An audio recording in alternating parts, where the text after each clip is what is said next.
And we are live. What's up? Check it out. 1080p live stream. Amazing. First time that's ever happened with one of my live streams. So hopefully the quality's a little better now, especially if you're on television watching this. A lot to go over today. There's a lot of news. You're better off watching this than the impeachment stuff. You can catch the headlines on that later. This is much more, entertaining, definitely, but also informative. So a lot of stuff here. Some AOC stuff, including, as you see in the title, AOC dunking on Dave Rubin. Going to touch on the big win in Seattle from Kshama Sawant after she was down 8 points. Cenk Uygur running for Congress. Freaking huge news. We'll have to go over that. Bernie discussing U.S. foreign policy in Latin America. Elizabeth Warren releasing her Medicare for All rollout plan and the issues with that. Also, Pete Buttigieg tricking hundreds of prominent South Carolinians into endorsing his Douglas plan for Black America. That story is nuts and should be getting tons of attention in the press. We're going to see. I mean, if any other candidate, you're going to see what this whole thing is. If any other candidate did what Pete Buttigieg's campaign did with this, there would be calls for whoever that was to drop out, especially if it was Bernie or Warren doing this. So you will see how crazy that story is. Also, Bernie in a new national poll is tied for first. Historically, Bernie has been down in national polls. He does much better. First of all, I always say it's important. National polls really don't mean much. I mean, Hillary was leading in national polls and lost to Trump. What really matters are head-to-head matchups per state or polling per state. But if Bernie's leading in a national poll, that means good things for everything else as well. And also, I may show a clip from AOC talking with Wolf Blitzer on impeachment, just to give you an idea of how constrained this impeachment really is. All right. Hey, is Streamlabs working? It totally is. Look at that. That's amazing. I didn't even set it up. Cool. Thanks, Big Fish. I'll probably keep those icons off before I am, or while I'm doing stories. I'll put it back on later. But I'm glad that's working. That's really cool. Okay. Where should we start? Let's start with something. Actually, let me check the chat first. I had some weird technical issues this past week. Luckily, I checked my program because all my camera stuff reset and it wasn't working properly. I thought my box was broken. It turned out the settings were just reset. So I want to make sure everyone seeing and hearing everything nicely. It appears no one's complaining. Excellent. All right. Again, I'll take super chats at the end of the video, or end of the stream, I should say. But maybe I'll get some throughout. If I can see, I don't think there's a question here. D Big Fish, I think you just sent $2. If there's a question, I'll check afterwards. But thank you for your super chat. But everybody else, for the most part, I'll get to later. All right. There's a lot. But let's start with this. So Alexandria Ocasio-Cortez was speaking with the media and discussed how, now that she is in Congress, how impressed she is that Bernie Sanders has been able to essentially stay consistent under the pressure that she is feeling now being in Congress. So let me show you this clip here. Here I am. This clip right here. You are supporting the oldest candidate in the race. You're also the youngest woman elected to Congress, and you've spoken out about the importance of supporting other women in elected offices. So what do you say to the voters that say, well, there's two progressives in the race, why not support the female progressive candidate? It's not just what we're trying to accomplish, but how we're trying to accomplish it. And what we're going to have to do in order to win our future back is to come together and transcend race, gender, class, come across lines of religion, not in ways that erase each other, but in ways that lift each other up and acknowledge each other's struggles. And for me, as a former organizer for Senator Sanders in 2016, as someone who has been committed to issues of Medicare for All, I felt very personally tied to the fact that he had been fighting for me before I even, came into politics. That when I was a little girl, he was fighting for he was fighting for justice on so many different fronts. It's a very personal decision, and I think every person's vote in this country is an intensely personal decision where we talk about our stories and we bring our whole selves to it. And I personally have admired the senator's leadership, and now that I'm a member of Congress, I see and have experienced the immense amount of pressure there is to conform. And I frankly don't know how Senator Sanders has remained this consistent for so long. I really don't. And I think it takes an intense amount of moral fortitude, but also commitment to policy. And I can't, even just as a member of Congress, I can't imagine the pressure that there would be once someone enters the White House to conform, to be the unique sole target of that much pressure. And I really admire the senator's ability to do that, and I believe that if there's a candidate that can deliver and remain committed to these issues, it's him. Yeah. I mean, none of us here, unless you're watching this and you're a congressperson, none of us here really understand what the pressure what the pressure is like once you're in Congress. And this is why you don't see other Bernie Sanderses. There's no one else like him. He's the only one that has a 40-year record like this, because it takes an incredible amount of strength to really stick to what you believe in and fight for what you believe in, and to not conform to, the interests that are on top of Washington, especially corporate interests, obviously moneyed interests. So for Bernie Sanders to stay strong through all that shows you real leadership. I mean, on top of him sticking to his values, just the fact that he has been able to to do it for this long and been a leader on these issues. Like, it's one thing if his values were towards corporate America. Okay, then you don't really have to stay strong, because that's what DC is all about. But if your values are antithetical to what the values are in Washington, D.C., it takes an incredible amount of strength to be able to hold steady and be the person that you actually are. And Bernie has shown that, which also shows you he would have the ability to stay like that when he becomes president. So, yeah, there's no one else that even comes close to Bernie Sanders. I heard a couple super chats. Let me just grab them now, since I can keep up at the moment.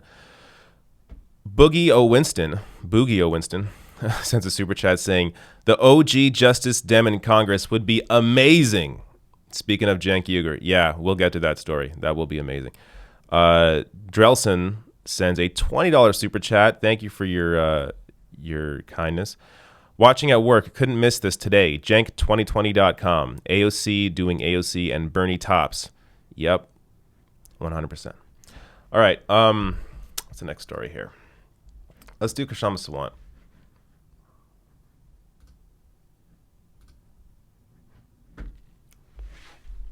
So after being down 8 points on Election Day, Socialist Seattle Councilwoman Kshama Sawant has come back and won her race. So this whole thing has been crazy. Amazon poured a ton of money, over $1.5 million, to try and defeat Kshama Sawant and other council members who were essentially anti-corporate members of the council. But Amazon lost, I believe, every single seat.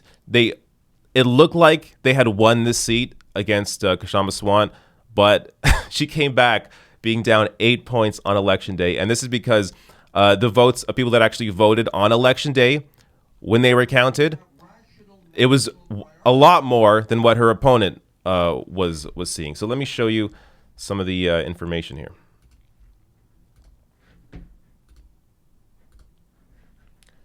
So this tweet from Mike Baker, he's a correspondent for New York Times. There it is. Wow. After being down 8 points on election night, Seattle's Socialist Council member Kshama Sawant is winning later ballots by such a large margin that she's moved ahead. What a remarkable rebuke to Amazon's effort to alter the council. So you can see it here. I believe this is Election Day. And then once that happened, so she was down here, came all the way back and ended up winning the race.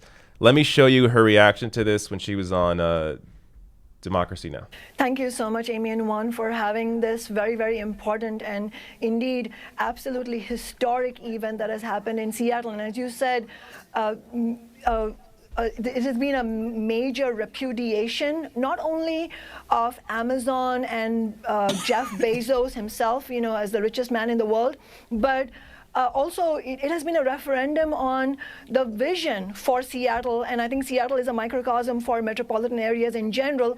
What should our urban spaces look like? Should our cities be playgrounds for the very wealthy, or should they be places where ordinary people can live and thrive? And I think it is beyond any doubt that the voters in Seattle have spoken that Seattle is not up for sale. Our democratic process in the city, the elections are not up for sale, and it has happened in this dramatic fashion where not only Amazon, Amazon is obviously the most visible player in the attempted sort of hostile corporate takeover that they did this year in this year's election, but it wasn't just Amazon, it was the entire might of the corporate elite, of the capitalist class that we went up against. So it's trillion-dollar corporation Amazon, but also corporate real estate, all the large businesses that fought viciously against $15 an hour 4 years ago, and also the businesses that were completely against the tax on big business that we attempted and then was repealed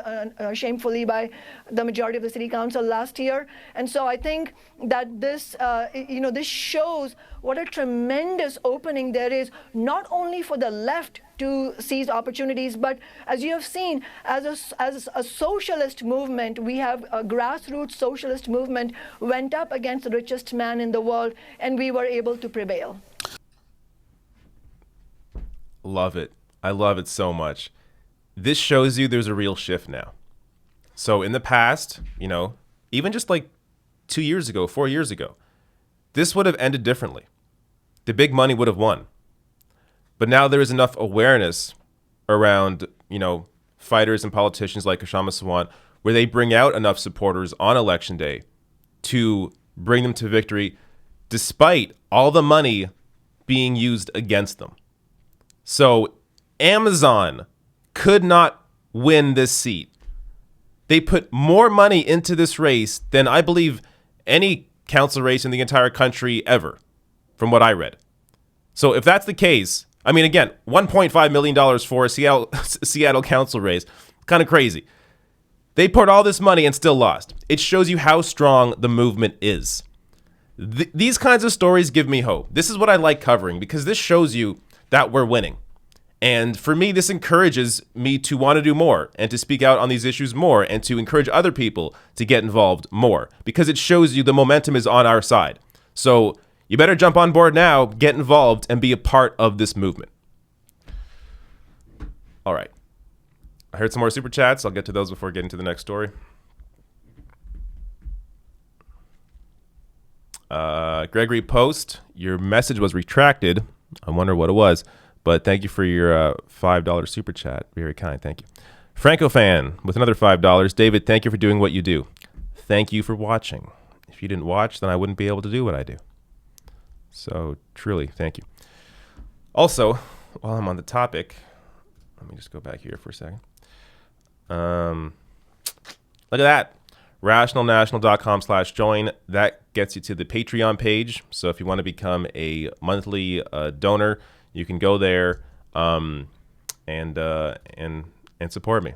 And it allows me to keep doing this work. YouTube is inconsistent, with YouTube ads.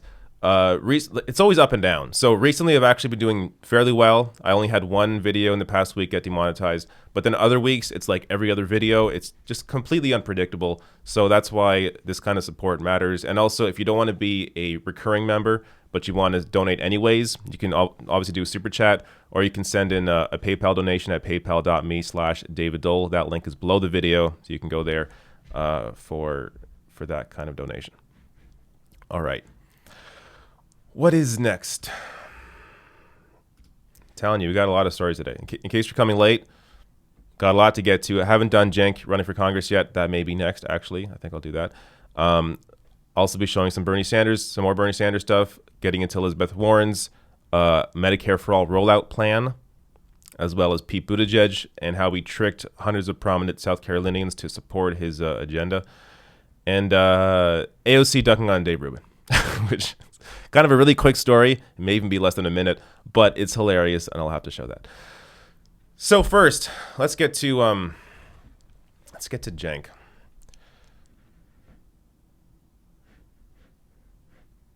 I just got to kind of prep this a little bit. And that kind of spoiled it. Not really, though. All right. So it turns out that TYT founder Cenk Uygur, also co-founder of Justice Democrats, is indeed running for Congress in California's 25th district. So this is Katie Hill's old seat. There are a lot of people apparently running in this for this seat.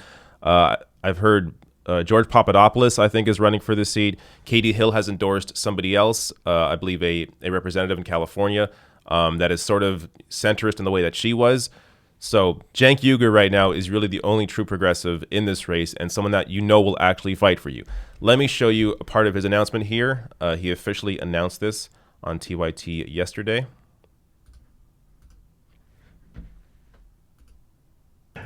So, yes, indeed, I do have an announcement. I will be running for Congress in California's 25th district. I'm going to represent those people in a way that they have not seen before. I will not be a standard politician. I will fight for them. I'm going to fight to get money out of politics, and I'm going to call it like it is. You know what campaign donations are for big corporations and lobbyists? Bribes. They're bribes when Republicans take them. They're also bribes when Democrats take them. I'm not going to take any of that, and I'm going to fight to get you guys higher wages and to get you health care that your family needs. And my district at this point is literally on fire, okay? And we have got to fix all of this, and a standard politician ain't going to do it. So here I come. So, Cenk, this. All right. This is incredible. I want to leave it on Cenk's face because I feel weird talking about this when Anna's face is up. There we go. So this is huge. I mean, if you thought AOC was a big deal, and she was, and she is a big deal, this is the guy that helped start it all. So he has been a prominent figure in progressive media for, 20 years now.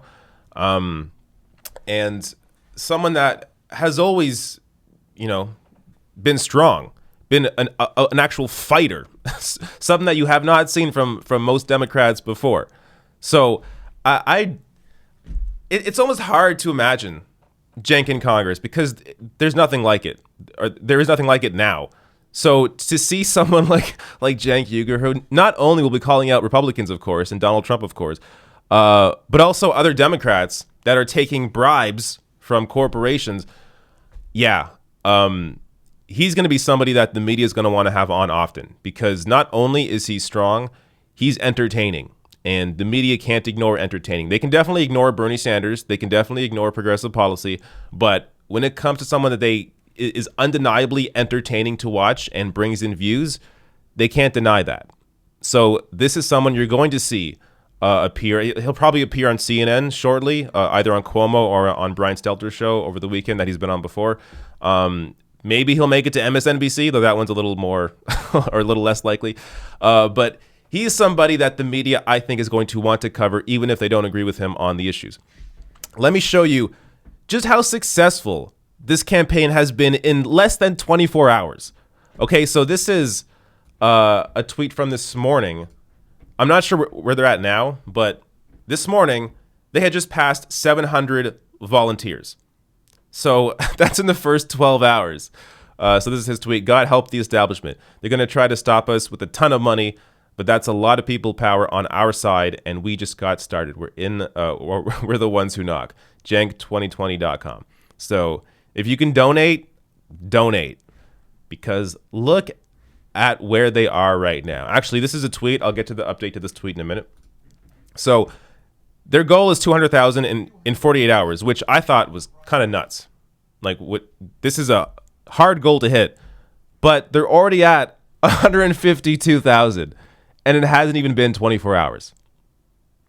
And actually, you know what? That was as of a few hours ago, 10:50 a.m. Eastern. Let us check, and average donation $27. Let us check where it's at now. When you have rational national priorities. So let's say you want to contribute. You go to contribute.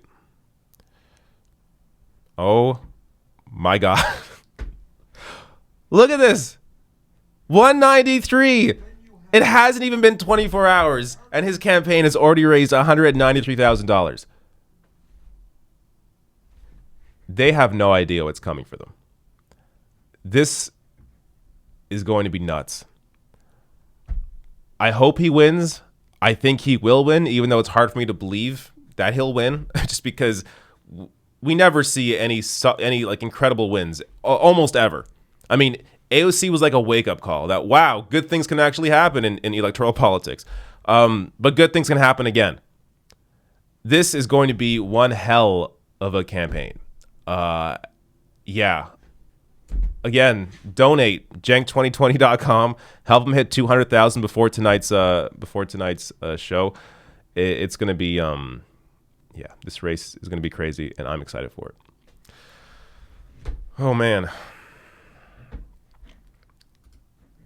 Also, I guess, we can discuss a little bit about what will happen with TYT as well, since because Cenk is leaving to be in this race, or he's not even actually leaving. He's still going to be hosting the show when he's available, at least during the race. Once he becomes a congressperson, he's going to be in Washington, so he can't be hosting the show, I imagine. So he's still co-hosting it right now, but Anna Kasparian has taken over control of the Young Turks editorial, or taken over editorial control of the Young Turks. And she's running the show now, which is awesome. Anna has been a solid fighter, a strong supporter of Bernie since the beginning. So I love to see that she's in control. I mean, who else would it be? So it totally makes sense that Anna is controlling things there now. All right. I heard some more super chats. Let me check them. I can't believe they're at 193. That's... Fundraising is really hard, guys. Like, if you don't know, like, it's really hard to raise money from random people. So that just shows you how powerful this message has been. Let's get to some super chats that I heard.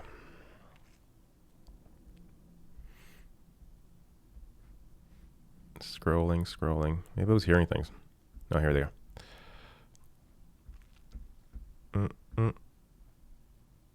Oh my God, I missed a lot. Oh my God.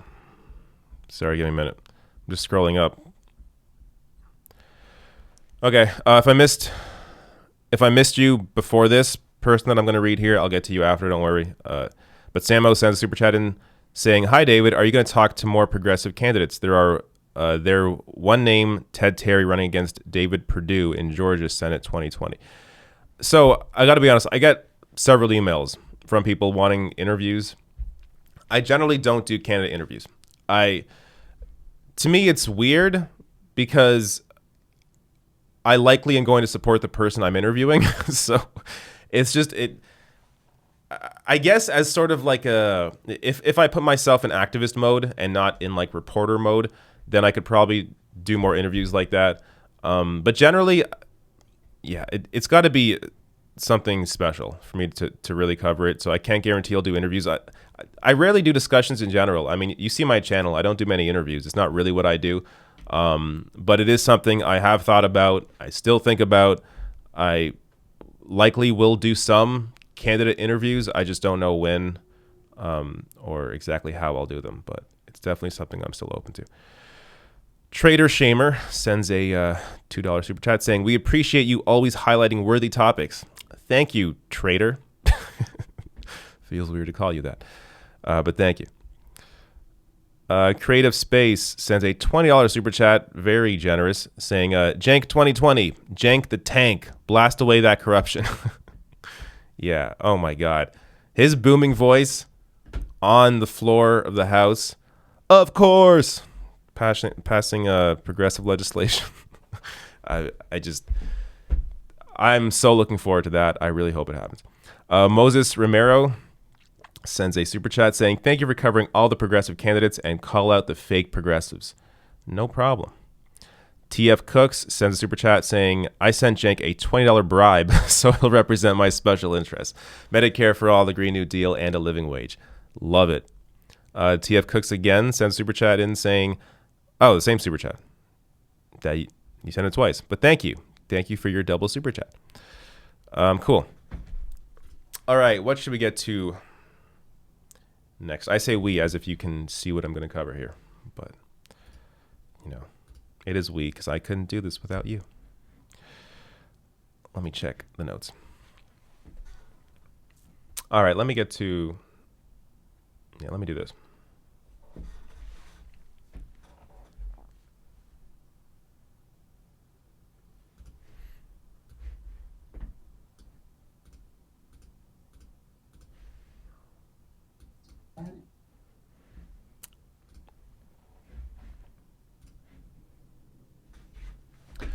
So Bernie Sanders recently discussed U.S. foreign policy in Latin America as paternalistic.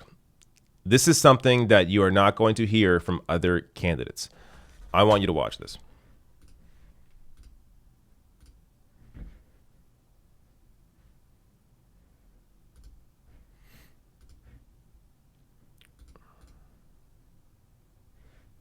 Is all of you know that the history of the United States' relationship to Latin America has been, to say paternalistic would be an understatement. All right, the so-called Monroe Doctrine. You're all familiar with the Monroe Doctrine. And what it said is, it's a great doctrine if you're in the United States, which says the United States has the right to intervene in any country around the world, in Latin America. So back in the 1970s, the United States, Richard Nixon, Henry Kissinger, overthrew the democratically elected government of Salvador Allende because he was a threat to the corporate interest in this country. All right, overthrown governments in Brazil, overthrown governments in the Dominican Republic, supported terrible people in El Salvador, which resulted in God knows how many murders and deaths. So what we need is a foreign policy in which the United States respects the independence of countries in Latin America and in Mexico. We work together to improve the standard of living of all of our people. I voted against NAFTA, okay? And I did it not just to protect workers in the United States, but to protect family farmers in Mexico. And as a result of NAFTA and cheap corn coming into Mexico, many small farmers who were making at least a subsistence living were driven off of their farms and then ended up trying to get into the United States. So the United States has got to not play a paternalistic role, not think it has the right to intervene whenever it wants to, but has to work with the countries of Latin America to help improve their standard of living. So that was great. No other candidate offers this.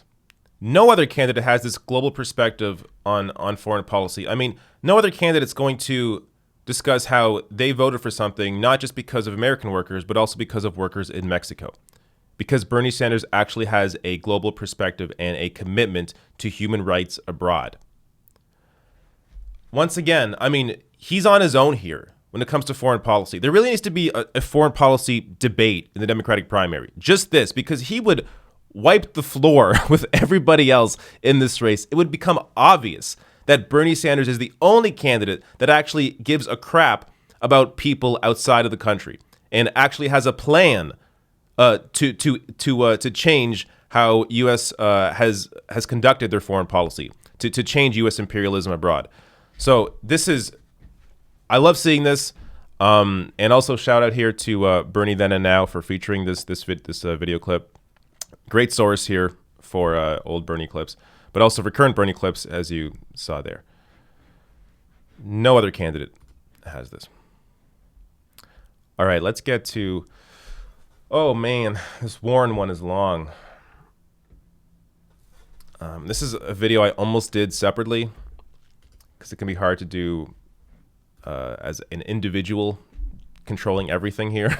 It can be hard to do big breakdowns. Though I guess this isn't that big of a breakdown. But Elizabeth Warren's rollout plan is just kind of a disaster, as we're going to explore shortly. Let me just check. I actually kind of like the idea of taking super chats in between videos, if I can see more of them. Though I should bring up the super chat. Give me a second here.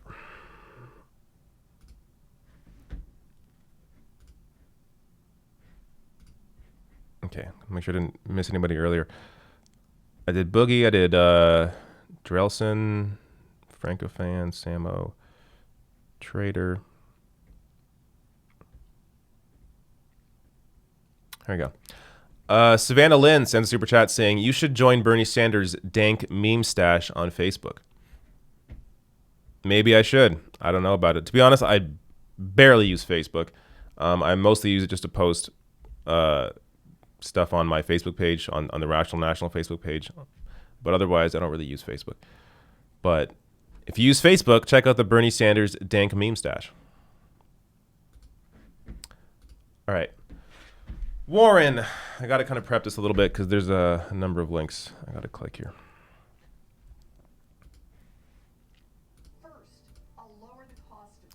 Stop talking, Warren. Stop talking.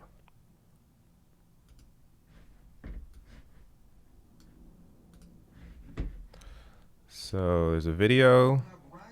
There's going to be a tweet. See, if I had a producer, they would have all this stuff ready. But actually, no, you know what? I don't mind doing this stuff. I actually enjoy it. Oh, no.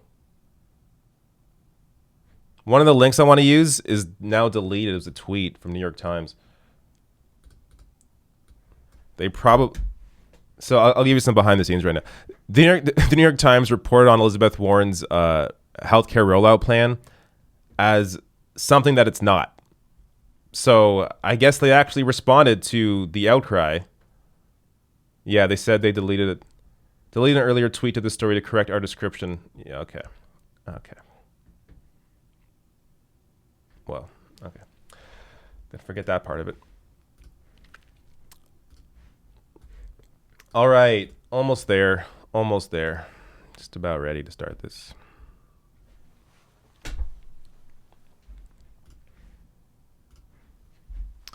So Elizabeth Warren has released her Medicare for All rollout plan, and it appears to be a public option, or essentially Medicare for those who want it, like Pete Buttigieg. So before I show you a clip of Elizabeth Warren explaining it, it's essentially going to be two pieces of legislation.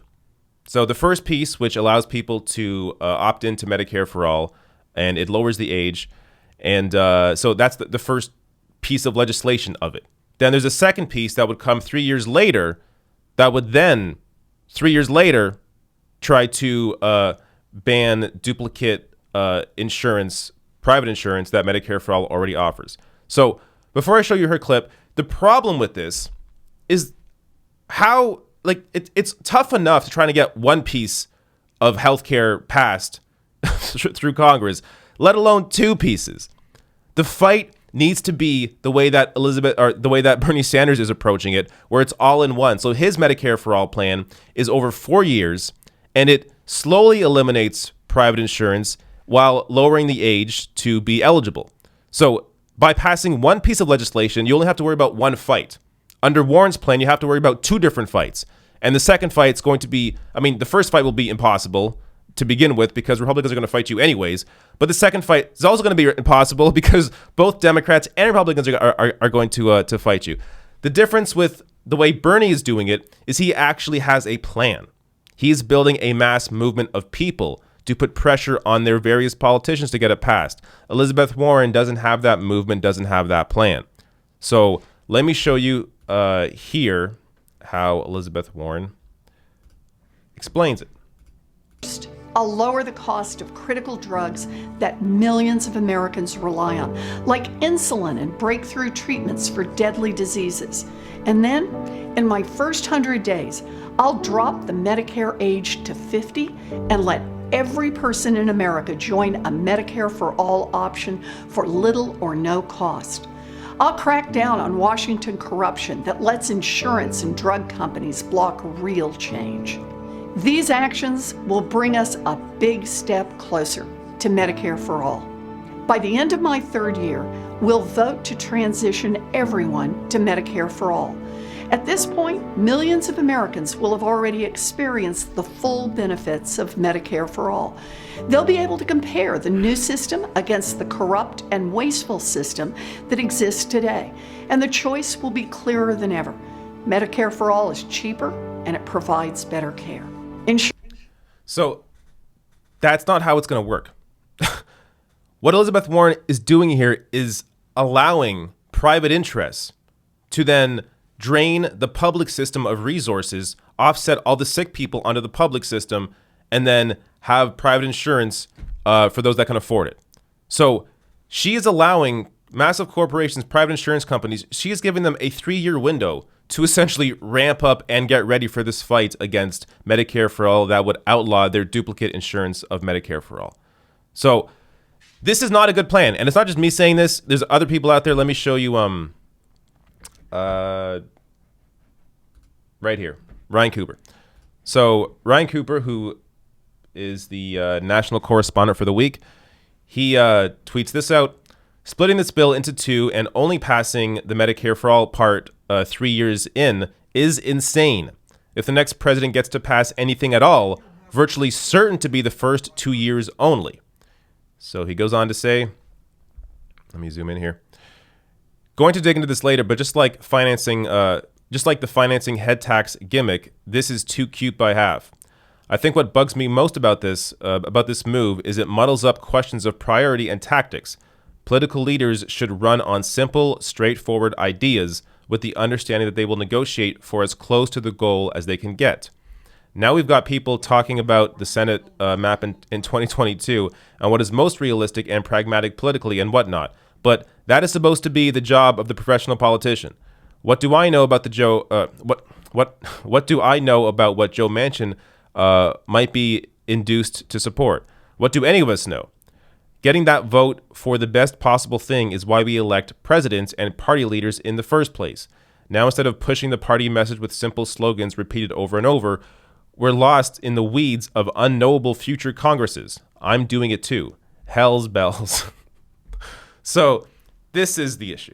Too cute by half. Elizabeth Warren is getting way too into the weeds. This is a primary race on big ideas. Are you going to pass Medicare for All? Okay, but when you get into, okay, I'm going to pass it in 3 years, are you going to have the Senate in 3 years? Are you going to have the House in 3 years? Are you going to be able to have that fight again 2 years later? I mean, I could just imagine, you can hear the media now. After, let's say Elizabeth Warren gets the first part passed, which is essentially a public option. Let's say she gets it passed. In 2 years, when it's time for Medicare for All, they're going to say, well, we just went through this huge fight to get the public option. Is it really worth going through the fight again for Medicare for All? Just the way they're doing it right now with the ACA. Oh, we had this huge fight to get the ACA passed. Is it really worth fighting for something better? We're going to hear this crap over and over and over. You have to come to the table with the actual plan. You have to fight for Medicare for All. If that is not what you're fighting for in the first 2 years, it's not going to happen. So this is like all of us that want to assume Elizabeth Warren means well and, she has a plan, but is she going to fight? Her plans aren't even good. This is not a good plan. So forget about, Elizabeth Warren has a plan for that. This is a horrible plan. So even apart from the fact that she doesn't have the movement, the movement doesn't have the amount of support, the grassroots support that Bernie has, doesn't have the strategy of putting pressure on politicians, including Democratic politicians. Bernie Sanders has said he would go to West Virginia, rally voters there to put pressure on Joe Manchin to support Medicare for All. And if Joe Manchin still doesn't support it, Bernie would support a primary challenger to Joe Manchin. Is Elizabeth Warren going to do that? I was going to call her a lifelong Democrat, but she's not. But lifelong Democrat in the Senate. Is Elizabeth Warren going to do that? No. Bernie Sanders is a lifelong independent. He has no attachments to either party. He has no reason to not fight Joe Manchin or any other Democrat to get his agenda passed, because his focus, Bernie's focus, is the people. Warren, meanwhile, is trying to balance all these interests, trying to balance the interests of the Democratic Party, trying to balance the interests of the American people, trying to balance the interests of corporations. When you're trying to do that, what ends up happening is you compromise to people, compromise to the people that have the power. You compromise to the Democratic Party and you compromise to corporate interests. You don't compromise to the American people. Your laser focus has to be on the American people, or you're not going to get plans through that are actually helping the vast majority of Americans. Elizabeth Warren's plan here, her rollout plan, is not good. Now, was there another piece to this? No, there wasn't. So yeah, the other piece that I was going to show you that never ended up happening. New York Times reported this as basically saying, oh, Elizabeth Warren has this great plan to get Medicare for all through in one bill. No, that's not the plan. It's separate bills, two pieces of legislation. So yeah, New York Times misreported it, but then eventually, I don't think I kept it up. Eventually came back and said, yeah, we made a mistake. So I got worked up there, sorry. I have healthcare, right? I live in Canada. I live under a single payer system. There's no arguing against it. There's no argument. The only argument is we need more. So in Canada, I want dental care to be universal. I want pharmacare to be universal, because the parts of our system that are universal are great. So let's extend that to everything else. That is the only issue. The issue here is not that we don't have enough private interest. We don't have enough for-profit interest in our healthcare system. That's never the problem in a healthcare system. When you have for-profit interests trying to make money off of sick people, off of denying people coverage, how can you possibly defend that? Even apart from the actual benefits of a single payer system, how can you just defend on the merits? How can you defend a for-profit healthcare system? There's no defense of it. So, again, but then I can get into the benefits of a single payer system. I mean, the freedom of never thinking about healthcare until I need it. I just walk into a doctor's office, have my health card, walk into any doctor's office, any healthcare clinic, any walk-in clinic, health card, see a doctor. I have my family doctor. Make an appointment same day, see her. If she's not available, again, walk into any walk-in clinic. Single payer means single payer. You're all on the same system. You have freedom of choice in doctors, freedom of healthcare providers. You have total freedom. Medicare for all is freedom. So, and freedom when it comes to career. You can leave your job now. You're not tied to your employer because of your healthcare. You can leave your job, start a business, go back to school, start a business, hire people, and not have to give them healthcare because they already have healthcare through a single payer system. We can go on and on and on. There's no arguing against a Medicare for all single payer system. So, for Elizabeth Warren to not fight this immediately is the wrong strategy. It's a horrible plan. And if you care about healthcare, if you care about getting Medicare for all passed, you should not support Elizabeth Warren. You should support Bernie Sanders. Okay. God, I get worked up sometimes. I think I'm personally annoyed too at the fact that I kind of bought that, well, even though the way she was funding it, there's issues with it, with the way she's saying, no middle class taxes will go up. There's an issue with the way she's funding her Medicare for all plan. But I thought that her goal was the same as Bernie's. I thought, well, she still wants to get Medicare for all passed, the same way that Bernie does through, a piece of legislation, but she doesn't. Just total bait and switch. Oh, we got to go to Buttigieg now. I just did a long story, and this one's maybe even longer. And potentially a lot of reading here. Okay. You know what? No, let's go to AOC first. Let's do AOC. Back to the middle. Or, even better, let me get some super chats.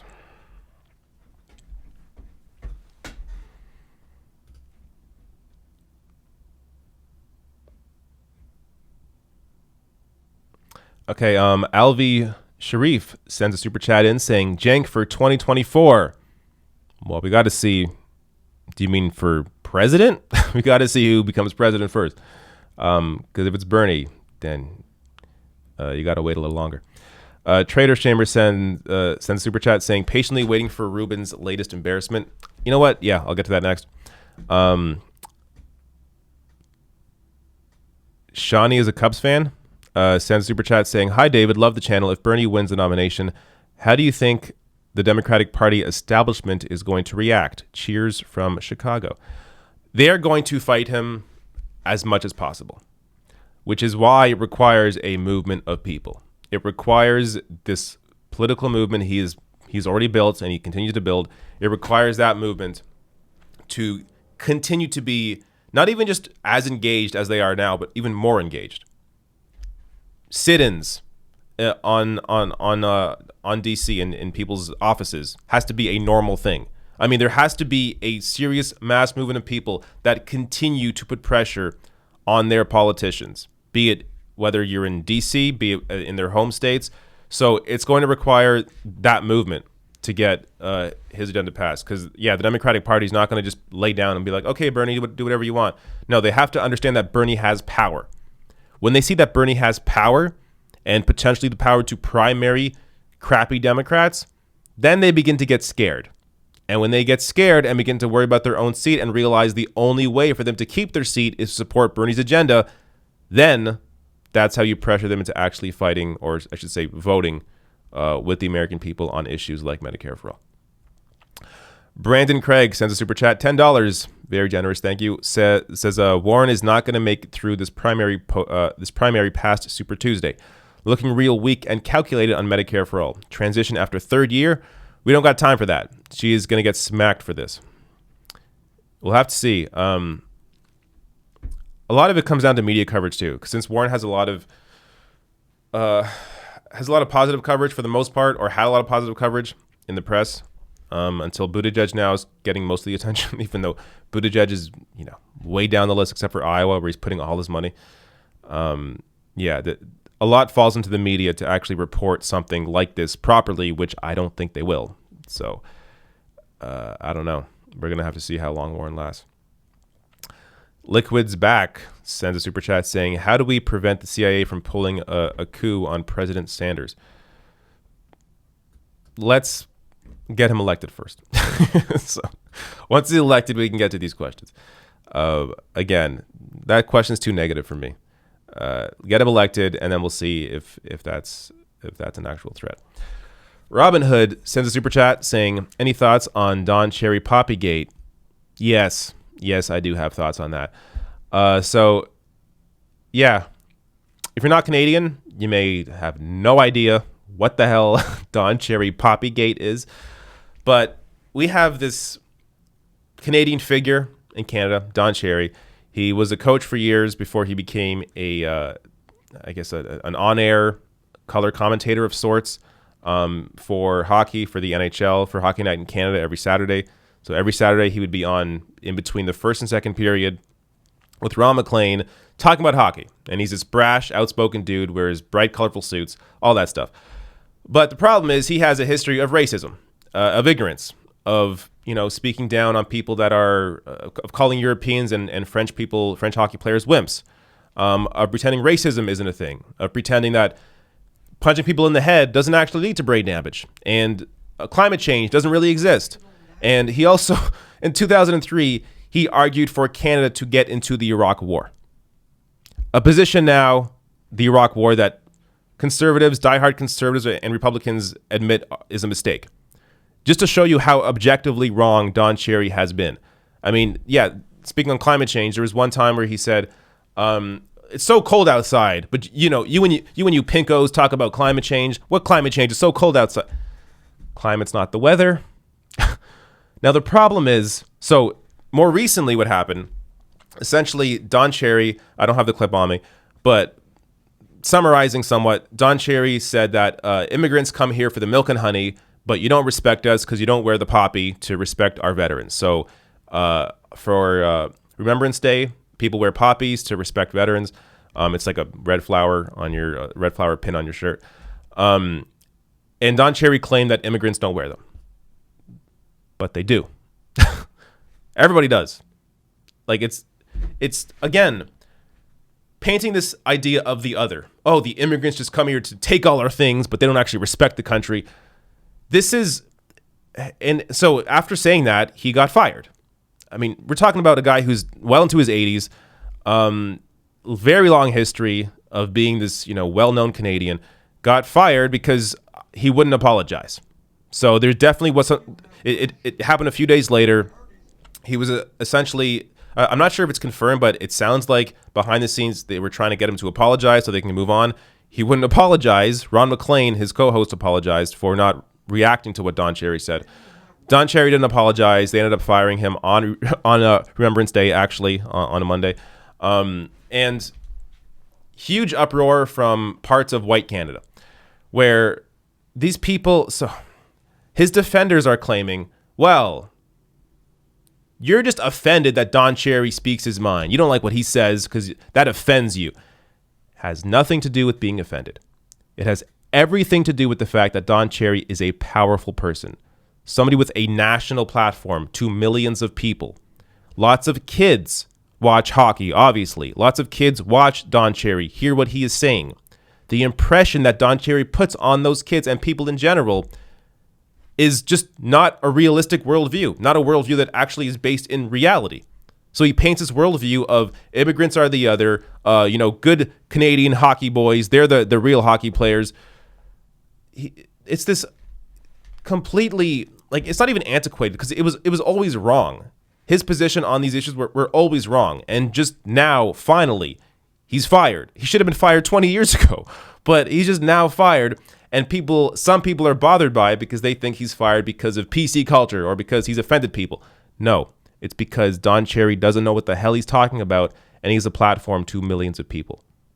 The firing is perfectly legitimate, and again, it should have happened years ago. So those are my thoughts on that. Again, if you're not Canadian, you may have thought, what the hell did I just say for the last 5 minutes? But if you look up Don Cherry, you'll have a better understanding of what that's all about. Okay, there's more super chats here. I'll get to them afterwards. Let me start or get to Mayo Pete.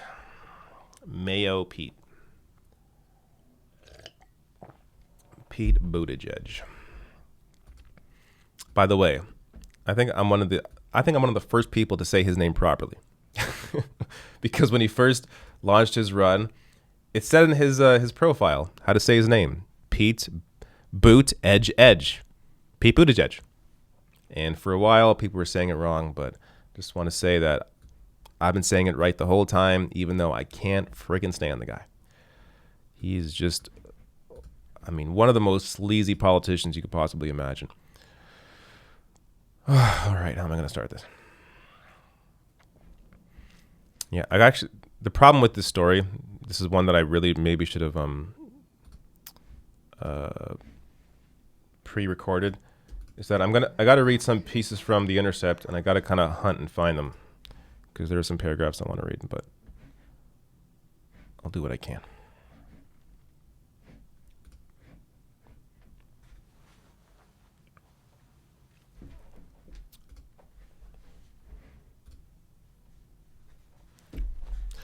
So 2020 candidate Pete Buttigieg tricked hundreds of prominent South Carolinians into backing his Douglas plan for Black America, and also somewhat tricked them into endorsing him as a candidate.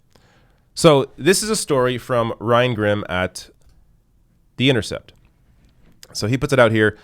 Pete Buttigieg touted 3 major South Carolina supporters on his Douglas plan for Black America. They were alarmed when they saw it. And again, it's not just these 3. So they pushed out kind of the big 3.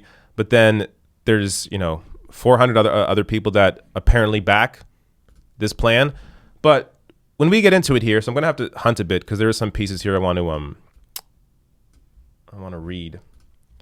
It's going to become clear these people never actually supported what he wanted them to support. All right, starting here.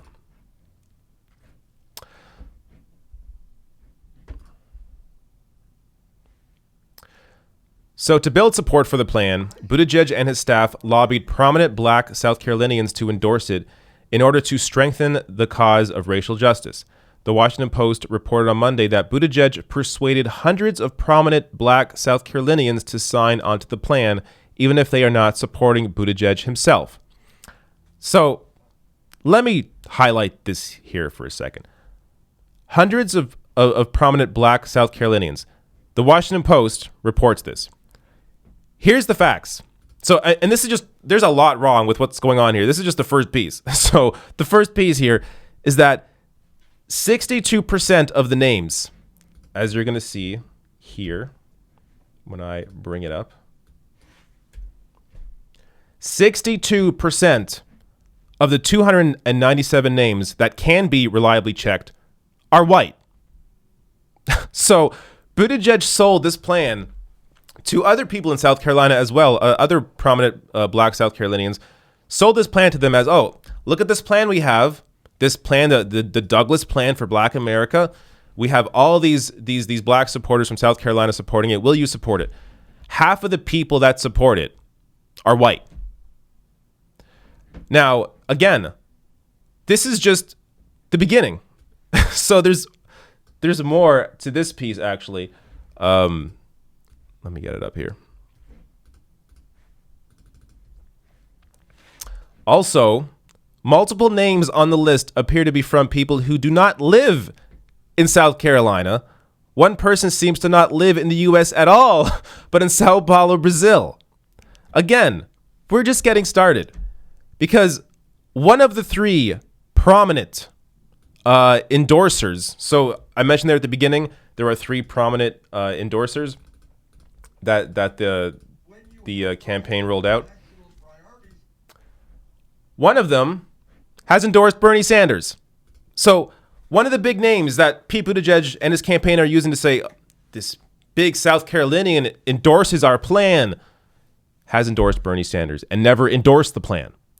So this is he's a state rep, Ivory Thigpen. So Thigpen, meanwhile, has endorsed Bernie Sanders for president and was startled when he learned the campaign had not only attached his name to the plan, but also listed him as one of the three prominent supporters atop the letter. How it was rolled out was not an accurate representation of where I stand, Thigpen told The Intercept. I didn't know about its rolling out. Somebody brought it to my attention, and it was alarming to me, because even though I had had conversations with the campaign, it was clear to me, or at least I thought I made it clear to them, that I was a strong Bernie Sanders supporter, actually co-chair of the state, and I was not seeking to endorse their candidate or their plan. But what I had talked about was potentially giving them a quote of support and continuing the conversation, because I do think it's a very important conversation. So they took this, the Buttigieg campaign took this as an endorsement of the plan and used this guy's name. A co-chair of Bernie Sanders used this guy to say, look who supports our plan. But there's more. So how did they trick these people? So if you think we're done, your mind might be blown by this piece here. And this is after publication. So the Buttigieg campaign came out, reacted to this. After publication, the campaign said it had sent the plan to the list of supporters and asked them to opt out if they did not want their name included on the list. That email also specified that the list was meant to represent over 400 black South Carolinians. They got people, or they asked people to opt out if you don't agree. So it's like somebody sending you an email one day. Look, I get a lot of emails. I don't read a lot of them because I can't. I just don't. We all get a lot of emails. A lot of it's spam. You don't read every email. Imagine getting an email. Imagine you're a prominent figure. You're a political figure, and Pete Buttigieg, or this campaign emails you. Here's our plan. If you don't agree with it, then reply to us and opt out. You had to engage with the campaign. You had to actually email them back to say, no, I don't endorse it. No, don't use my name, or else they use your name. I have never heard of anything like this.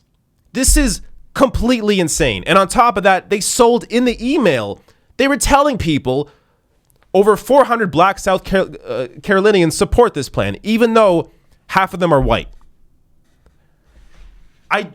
If anybody else did this, if the Bernie Sanders campaign did this, he'd be done. That's it. Media reports 24/7. Oh my God, Bernie's got to drop out. Look what he fooled black South Carolinians into endorsing his plan. They never endorsed it. He's got to drop out. This is crazy. This is just completely dishonest. How can you possibly have a candidate like this in the Democratic primary? Buttigieg does it. Let's see if there's even a report on it. Unbelievable. So this has to get more coverage. This is completely nuts. I've never heard of anything like this. And we're not done yet. Let's just end on the stock photo. If you thought you've seen something, wait till you see this. I mean, this is just probably, I wouldn't say worse, but just as bad as everything else. Here you go. On top of everything else, the Buttigieg campaign used a stock photo from Kenya to promote its Frederick Douglass plan for Black America. That's the photo they used. And it's from frickin' Kenya.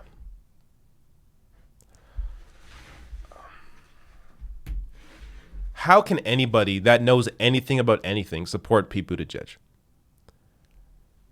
This guy is so phony. Has flip-flopped on a number of issues. Medicare for All, at the beginning of the year, he was talking about how Medicare for All is actually a compromise, which he was right at the time of saying that. Medicare for All is a compromise because, for example, in the UK, there's the NHS, the National Healthcare Service. Medicare for All is a single-payer system. It's a compromise. It's in the middle. Now he's saying Medicare for All goes too far, way too far. We can't just rip people off of their private insurance and give them better insurance for less money. No, we can't do that. We got to give them the public option, give corporations time to drain the public system of resources as they offset all the sick people onto the public system, and then show people that, here, look, you definitely, Medicare for All is a horrible plan, because look at how we completely gutted it in these 4 years under Pete Buttigieg's plan. He's such a dishonest guy. This, on top of everything else, he's got it like any normal campaign race, like any time where the media would actually cover things objectively, Pete Buttigieg would be asked to drop out after this. This is horrible, but that's not going to happen. So there's that. Man, I'm getting worked up today. I don't know what's going on. I only had one coffee. I think I'm eating better. I've moved recently, and I've been eating less in general, so that may be why. I don't know.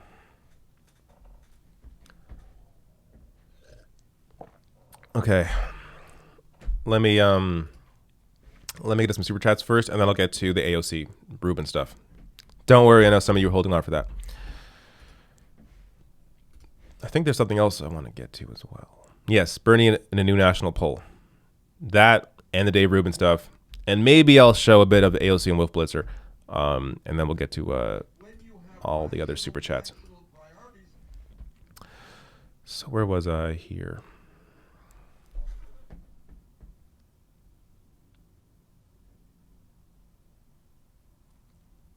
Okay, I don't think I read this one. No, wait, maybe I did. Yeah, I did. I don't think I read this one. Mr. Sir sends a super chat saying, did you see Mark Ruffalo endorsed him on Colbert? I didn't see that, but I'm pretty sure Mark Ruffalo endorsed Bernie in 2016, so it's not a surprise. But that's awesome. I want to see that. I don't think you can show, I think, what is it, CBS? Well, whatever it is. Colbert is, the network there is kind of particular about you showing clips, so I can't show that without copyright issues. But that's awesome. Mark Ruffalo is fantastic. Gold Storm 07 sends a super chat in saying, there's a lot of discussion in the chat on how to get Medicare for All through Congress. How did Canada's system manage to reach legislation, in your best words? It was a fight. It required doctors. It required a movement. It started in one province and then kind of spread out everywhere else. And also, we have a parliamentary system where you had a Liberal Party in power with a strong NDP pushing for it, which also helped. So, yeah, a lot has to come together. It requires a movement. So maybe I can bring up a story on this right now. Because doctors went on strike in Canada to get our single-payer system passed.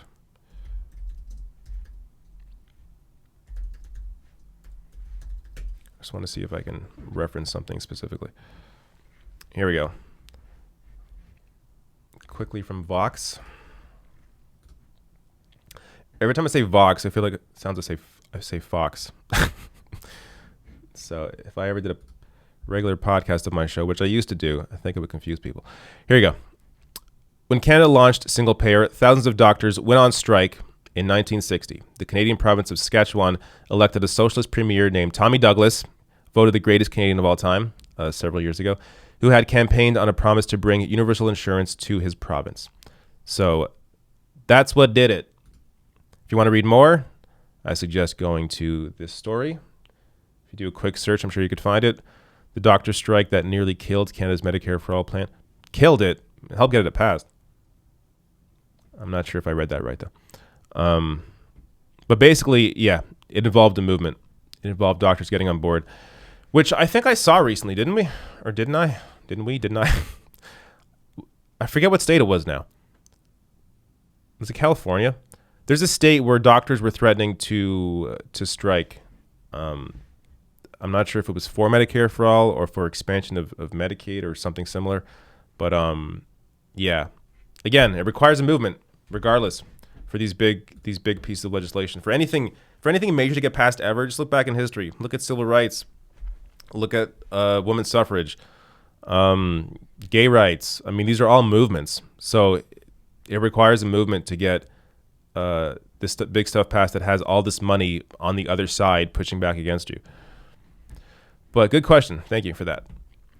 Jordan Darrett sends a super chat in saying, "Love what you're doing, David. How did you get into politics? There's so much to learn and research. It's insane." Yeah, this is the thing. I feel like I never know enough because you can't. There's too much. There's too much information out there. You have to keep current with news. With politics, obviously, I cover Canada and the UK sometimes, so I'm like all over the place in terms of the various systems and countries I'm covering. So there's a lot.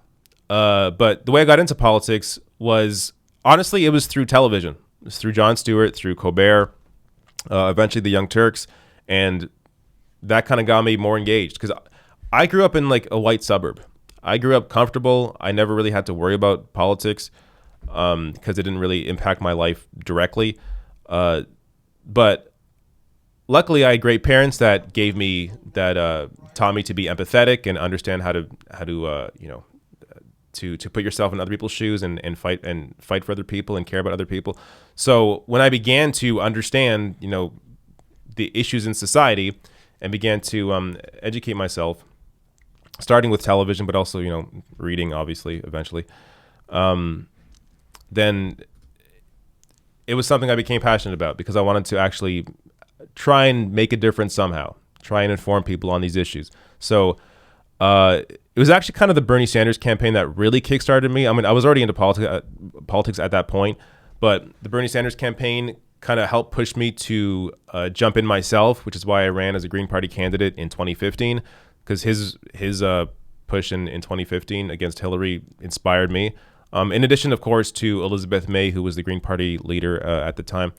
I also was a fan of hers, so she inspired me as well. But yeah, so I was inspired by Bernie, by other people, and then I got involved. And once I lost the race, which I was never expected to win it's very hard as a Green Party candidate to win any seats in Canada. So I lost that race, but I wanted to continue talking about these issues. And I was sort of in between jobs at the time. I was starting a video production business, but I didn't really enjoy freelancing. It's not really what I wanted to do. So what I wanted to do was talk about politics, was to inform people, to, spread this message out there. So I thought, hey, I could do this YouTube thing if I just get over my own anxiety about doing it. And then once I started to do it and do it more often, you get slowly better at doing it. You get more comfortable on camera. You become more knowledgeable. I mean, the amount of knowledge I have taken in since I started this 4 years ago is nuts. I'm way more informed now than I was 4 years ago. But you're always going to be. You're never going to start perfect. You're never going to start like anything that you begin that you're passionate about. When you start off, you're not going to be that good. If you watch my old videos, please don't. If you watch them though, you're going to notice I'm not that good. So it just takes time. And even still now, there's still room for improvement in terms of what I do. Definitely there is. So that's the thing though. You have to be consistent. So if you're doing it all the time, or not even just this, but anything you enjoy doing, if you do it consistently, you keep doing it, you keep doing it, you work at it, you'll eventually get better and better and better and better. And that's kind of that's pretty much how I got into this. But there you go. Thank you for the question. All right. I think I did all the hard stories. Thank goodness. So let's get to some dunking, shall we? Always good for a good, I'm always good for a good dunk. Does that make sense? This one was funny though, because I had to go to, Dave Rubin blocked me on Twitter a while ago. I'm not sure why. Could be because of my multiple videos exposing how much of a fraud he is, possibly. But he blocked me a while ago. And so I had to go in incognito mode on Chrome to even see these tweets. But this is fantastic. So let me just set this up. And yes, I'll get to your super chats after.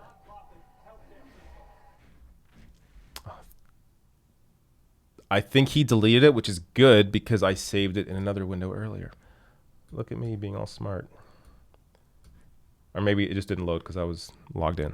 That's probably the issue. Okay. Congresswoman Alexandria Ocasio-Cortez dunked on Dave Rubin, conservative commentator Dave Rubin, in just the most glorious way that he will never be able to recover from. So let me show you. Did you hear that? We'll be right back as there's a fire alarm going on right now.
All right, so I think everything's okay right now. Basically, they told us to stay in our units, so I don't think anything serious is going on. But there may be another announcement happening, which is why I was hesitant to start yet. But maybe I can quickly get through this AOC dunking and then get to some super chats. And if something else happens in the middle of that, I can pause for a minute, or I should say, be right back for a minute, and then I'll come back. But all right. Oh man, I had the perfect setup. Forget how I introed this thing now. All right, this dunking. Congresswoman Alexandria Ocasio-Cortez dunked on conservative commentator Dave Rubin, and I don't think he'll ever be able to recover. So let me show you what exactly happened here. So right here, as you see, I have to go in incognito mode. Dave Rubin blocked me on Twitter a while ago. But he tweets out, "Hi, AOC. Not sure who you bought my email from, but I assure you I didn't sign up for your mailing list. Also, you offer no way to unsubscribe. Please release me." And he screenshots his email he got. AOC responds saying, This is the official congressional press list, not a supporter mailing list. Our apologies, as someone must have mistaken you for a journalist. That'll be fixed right away. I freaking love AOC dunking on people. Nobody else, no one in Congress does this like AOC does. This is incredible. Now, you could argue, hey, maybe we shouldn't give people like, or maybe AOC shouldn't give people like Dave Rubin any attention. He's just, a complete 100% grifter. And I'm sure he'll use this in some way. I'm sure he'll make a video about this. But I think it's fine. It really shows you how much of just a total tool Dave Rubin is. And to occasionally dunk on frauds like Dave Rubin, the classical liberal conservative commentator, I just see pure benefit. So there you go. That was the dunking. I'm not sure what else I can really add to that, but hopefully this freaking fire alarm doesn't go off again. That was annoying. Out of all the times, so I just recently moved. Out of all the times for the fire alarm to go off, of course it has to go off within the 3 hours I do a live stream. That's my life. Minor inconveniences is kind of my entire life. Okay. Let me take some super chats. How about that? Actually, there is... Should I do this? Oh, no, sorry. National poll. Let's do Bernie national poll. Because it is worth talking about that. Even though it's one poll. But it's still a good one.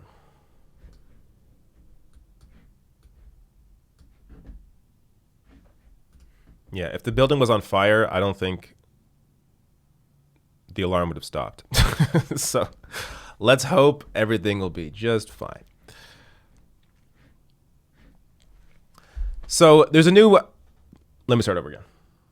Reuters Ipsos, that's who it is. There's a new national poll out of Reuters Ipsos showing Bernie Sanders tied for first. Let me show you here, because this is a rarity. So I often say national polls don't really matter, and they don't really matter. I mean, Hillary Clinton was defeating Trump on election day in national polling. National polling doesn't tell you how states are going to vote. So what really matters are head-to-head matchups like the ones where you see Bernie defeating Trump by the biggest margins in Iowa and I believe Michigan. But when he actually does good in a national poll, it shows you there's real momentum there, because Bernie usually is in the top three somewhere, usually second or often third now in these national polls. But now he is tied for first with Joe Biden. This clearly showing momentum again for his campaign. So you see here Sanders at 19, Biden at 19, Warren at 13, Buttigieg at 6, Harris and Bloomberg at 3%, Yang at 2, and everyone else here, Booker, Klobuchar, Gabbard, Bullock, Bennett, Steyer at 1%. So this is what I really want to talk about right here. Bloomberg. That 3% right there, that Bloomberg, he's taking support away from Joe Biden. This is why I have no problem with these idiots jumping in the race. Go right ahead. Bernie has the strongest, has the most solid support base out of anybody in the race. All polling will show you that. Bernie's support is the strongest. So when you bring in candidates like Bloomberg or Deval Patrick, you bring in these other candidates that are representing billionaire interests or corporate interests. All they're going to do is take support away from Joe Biden, Pete Buttigieg. I mean, let's hope Hillary Clinton also jumps in because then Biden, Buttigieg are done. That's it. They're going to take their support away, and now we're looking at Sanders up on top. So we should all be happy that Bloomberg's in this race, because not only does it give Bernie a person to attack, another person to attack, and just expose how corrupt the system is by having this billionaire buy his way into this primary race, but it also helps him in polling by taking away support from Joe Biden and other centrist candidates or moderate right-wing candidates. So there you go. Bernie doing quite well right now, and his support is only growing. All right. Let me take... I'm not going to talk about impeachment. It's fine.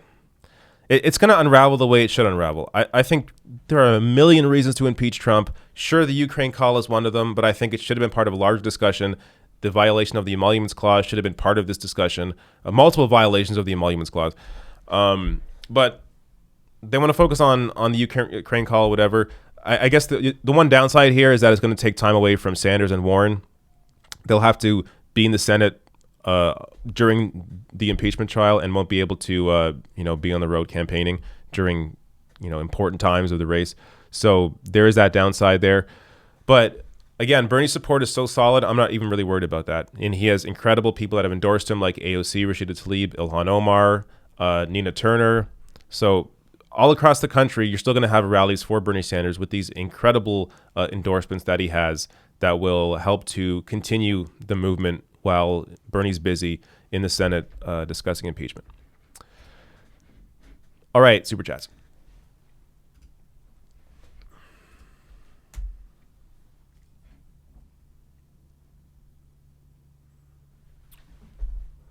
Man, my heart is still like racing from that fire alarm. Cannot believe it happened while I was friggin' streaming. Okay. Where did I stop? So I did Mark Ruffalo. I did the Canada question. I did the politics question. Here we go. Rob R. sends a $5 super chat. Thank you, Rob, saying Elizabeth Warren's purpose is to split the progressive vote. Why is she even running? Doesn't make any sense. Who asked Elizabeth Warren to run? If Elizabeth Warren wants all of these changes, then back Bernie. Yeah, I mean, it's honestly really hard to disagree with you there. If she actually cares about transforming the country for people, then just back Bernie Sanders, who already has the movement, already has the most donors, the most volunteers, the most supporters, the most individual donors. She doesn't come close to that.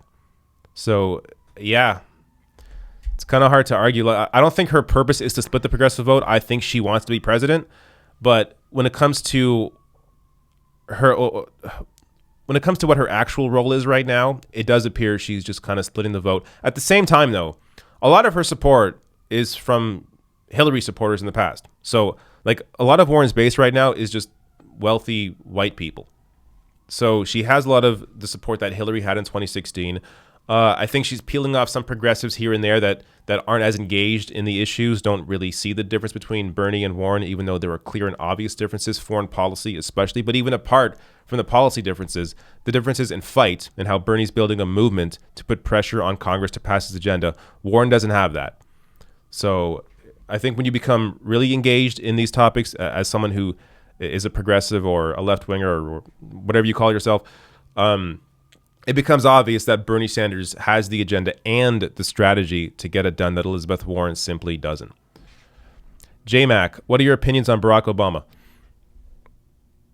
I mean, it depends what you're...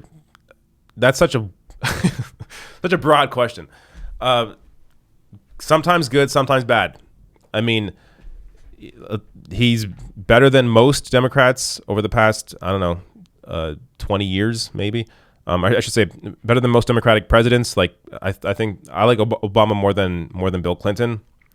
Yeah. But he's somebody who campaigned incredibly progressive in 2008 and just kind of capitulated again and again and again to the right wing. He built a movement up to his 2008 run and didn't utilize that movement. So, like, yeah, he's someone where there was a lot of hope for change that didn't necessarily come through. That said, if you're going to compare him to like Donald Trump, well, there's just no comparison. One person is, actually somewhat understands how things work and somewhat cares about people, and the other is just a complete idiot and a horrible person and 100% corrupt. So yeah, it all depends on, I guess, the perspective you're coming from. Car Wash Freak 97 super chat says, what if young people vote unexpected? I think you mean vote in high numbers unexpectedly despite the polls. Yeah, if young people come out to vote, that's what's going to win these races. That's really what's going to matter, because a lot of the polling right now is on existing voters, right? It's on people that are already registered Democrats, that answer the phone, that answer cell phones when they see an unknown number. That's not me, but that's the people they're polling. So a lot of that skews older, it skews the people who already vote, already engaged. So if young people come out to vote, that's why I think a lot of these polls do underestimate Bernie Sanders, because there's no real way to poll like Gen Z. There's no real way to poll people who didn't vote last time, who are going to come out now and vote in big numbers. And I think this generation will come out and vote in big numbers, at least compared to previous generations, because they are more engaged on the issues, especially on an issue like climate change. They understand their future depends on these governments reacting to or being proactive. I guess it's kind of late now to be proactive, but reacting to climate change and implementing legislation to actually help to avoid a total catastrophe for their future. So young people, I hope, will come out more to vote, and I think they will. Samo, have you seen Joker? And if so, what are your thoughts on it? I did see it, and I loved it. I don't know what else to say. I mean, it's a movie that, for some reason, like some publications really did not get the point of it. They looked at it as like, oh, this is like a swan song for like alt-righters. This is a movie that props up people on the right.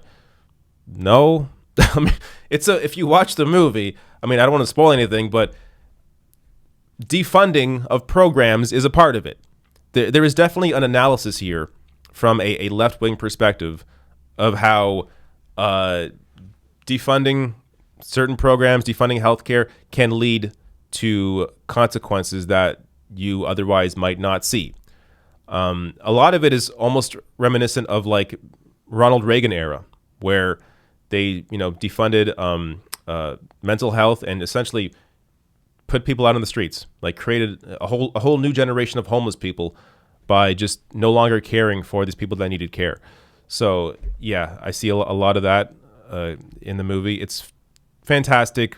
Watch it. I loved it. Shane Ramlal sends a super chat saying, Warren's transition plan, your thoughts? Booty judge. I did it in the video. Maybe you sent that before I covered it. But I covered her transition plan. So just go back, rewind the video, you'll see it. I'll also likely cut that piece out and post it up this weekend in a little more concise fashion. I'll cut out, the random pauses in between me changing video clips and stuff. But yeah, check it out. Subversive for You sends a super chat saying, abandon Julian Assange? I don't know what you're asking me. Did I abandon Julian Assange? No. To be honest, I haven't been paying too close attention to what's been happening there. Again, as someone said earlier, how do you possibly pay attention to everything? I don't. It's impossible to. So there's definitely gaps in what I've been following, what I've been covering. I don't know the current situation with Julian Assange, so I can't comment. Andrew Dyers sends a super chat saying, I saw Sagar endorsed Cenk on Wiki. What? That's great if it's true, since he's conservative. He's the guy from The Hill, right? The Hill Rising show. I don't Oh, maybe he endorsed Cenk. I don't know. That's possible. I haven't seen it. But sure. I mean, Cenk definitely has like cross appeal because he really is laser focused a lot of the time on money and politics. That's an issue that all voters care about. I think it's like 93% of voters want money, private money, out of politics, or I think it's 93% of voters understand that most politicians simply work for their donors and not for the American people. So money in politics is an issue that affects all politicians, and if you're engaged in that and you care about that, definitely Cenk is someone that you would want to support. And also, look, if you're educated at all on these issues and who will actually fight for you, I mean, man, Cenk would be an incredible congressperson. Just as somebody who is a fighter for actual real people, it would be, I would love to see him in Congress.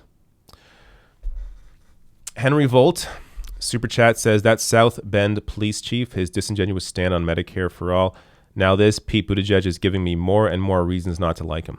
Yep, completely agree with you. Joel P says, this show is awesome and incredibly informative. Keep up the great work. Thank you, Joel. Much appreciated. And $10. Very generous of you. Thank you. Subversive for you sends another super chat, but no message. Thank you, Subversive. Jen Pepper says, happy Friday. Thanks, Jen. Thanks for your super chat.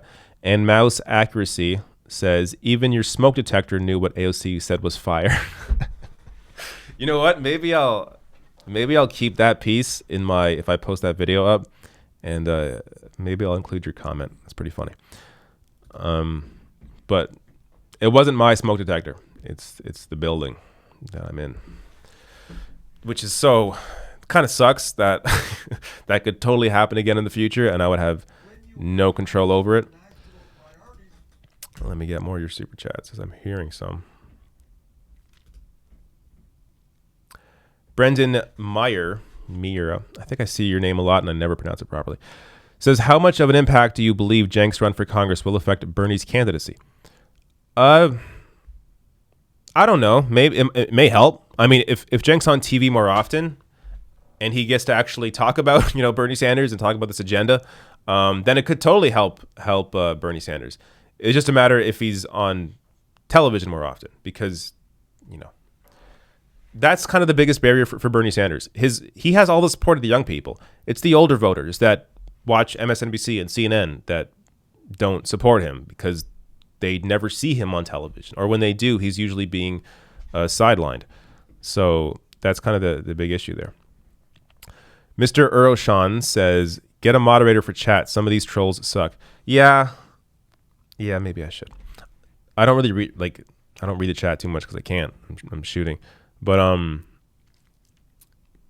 yeah, I want to get sure. If there are people I recognize, I want to be a mod. Is there a problem? How do I do it? Like, I know how to mod you, but in terms of like the process of doing that, like, who do I trust? Who do I know? But if I see some recognizable faces, maybe before the next stream next week, I'll be in the chat. If I can not forget to do this, I'll be in the chat and mod some people early before we get started. So we'll be all ready. Excuse me. Sam O says, if you liked Joker, you should also watch Parasite. It talks about class structure. It is a foreign language film, though. Okay. Parasite. Do I have a pen here? I don't. Let me make a note, though. When you have rational national priorities. Watch Parasite. All right. Check it out. Thank you for the recommendation. Though I got to say now, I don't know if it's just me or if it's the world. I have such a horrible attention span at this point. Like, I feel like if I'm not watching something where I'm actually learning something, like if I'm not watching something political, it's hard for me to pay attention. Like, I have a hard time sitting down to watch a movie. I sat down last night to try and watch 3 Billboards, which is like a movie from, I don't know, 2 or 3 years ago, or maybe just last year. But I heard that movie was good, and I saw it on somewhere. I think it was on Netflix. So I tried to sit down and watch it, and I got like 20 minutes in. I It's like time to go to bed. I just can't. It's so hard to pay attention to things that are just like, I guess, entertainment, right? I don't know what's up with my brain. I feel like there's just too much news, too much going on right now that it's hard to just kind of sit back and enjoy myself doing something. And when I do sit back and enjoy myself, it's video games. So to watch a movie where it's just a passive experience, I have a hard time doing that. Okay, I think there was more. How about this stream, guys? What is it? What's it been? Oh, almost 2 hours. Not 2 hours quite. Right? Started at 3? Yeah.